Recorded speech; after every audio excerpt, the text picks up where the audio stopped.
Hello, welcome, Cabbage here. Let's talk about the 1.5 anniversary for the global version of War of the Visions. I believe it's still going on, but I think they've covered all the main points, so we can talk about them here. And then I'm not going to talk about the stuff that was mostly covered in the JP livestream. I put a link to that in one of my community posts. You can have a look at that if you like.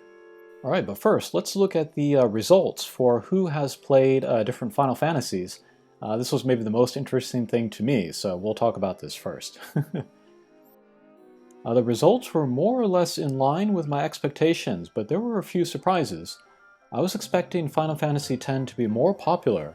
It is insanely popular in Japan. There was a poll where it was voted the most popular video game of all time, not just among FFs, among all video games.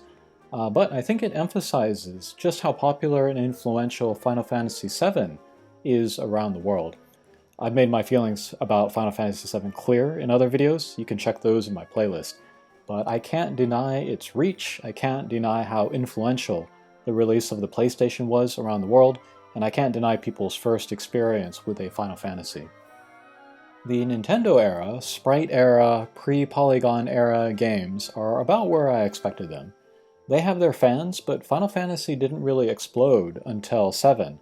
Those earlier games are kind of niche games in the big picture worldwide.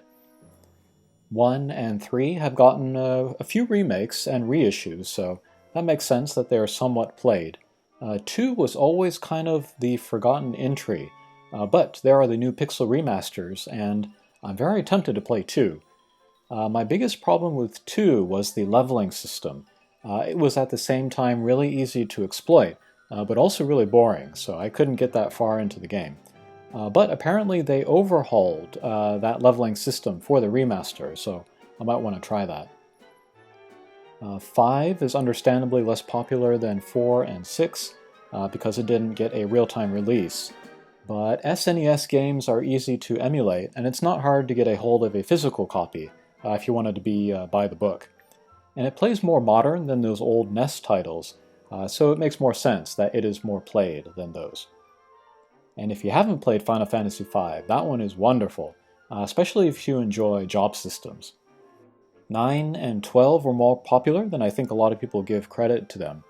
I always find the last entry of a game system to be really polished, and I enjoy them. And then 15 is kind of a black sheep, isn't it? I get the impression that 15 is more popular in Japan than it was overseas, relatively. Alright, next, let's talk about the Japanese voices for the Final Fantasy VII characters. But I warned people, it's hard to get voices in these games, and it also seems like a low priority for the developers. It also might just be too tough right now with the pandemic. But I personally hope they eventually get the voices for Final Fantasy VII Remake. I was overall very impressed with the voice work in the remake. But my favorite part of the remake were the Avalanche members. They were so good. And I hope they get units in War of the Visions. You can make them cost 60 or 40 or 20, I don't care. Just get them in the game. Alright, next we have the Bowtie item. I'm really glad to see this come to global. Most players are going to see the demerits and then write off the item. But the more creative players are going to find uses for it, which is fun. It's not an item that will upset the balance of the game or speed up power creep, but which advanced players might enjoy.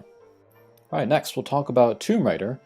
This was a surprise, but actually no it wasn't, because they announced it earlier this year.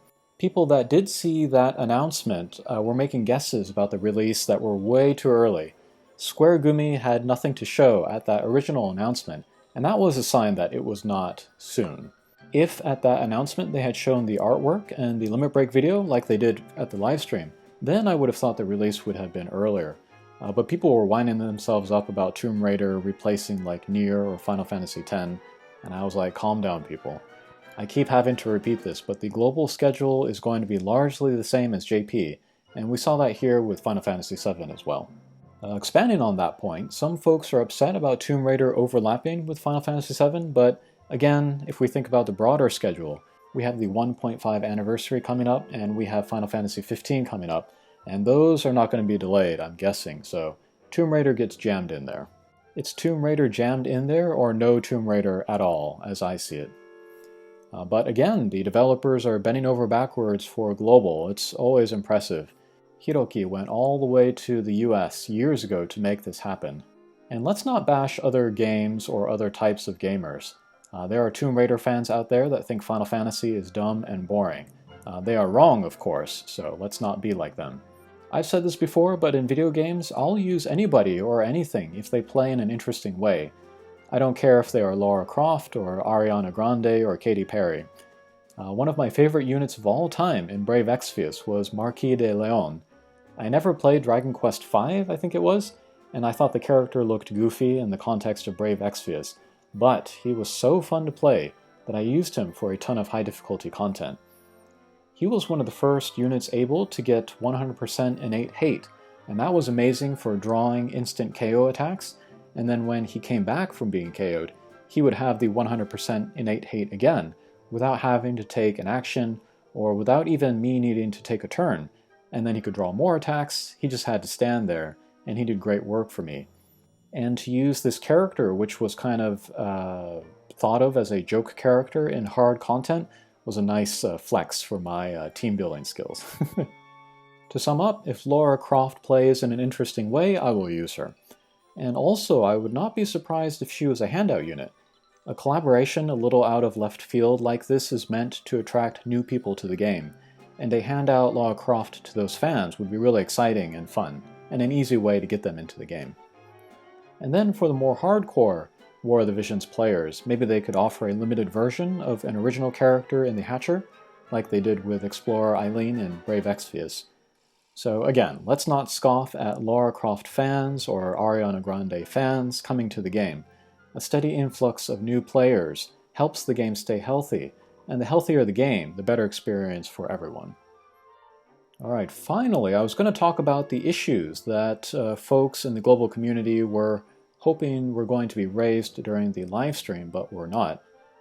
But instead, I'm just going to refer you to my developer's report card video. Okay, that'll do it for this video. Thanks for watching, and we'll see you again. Take care.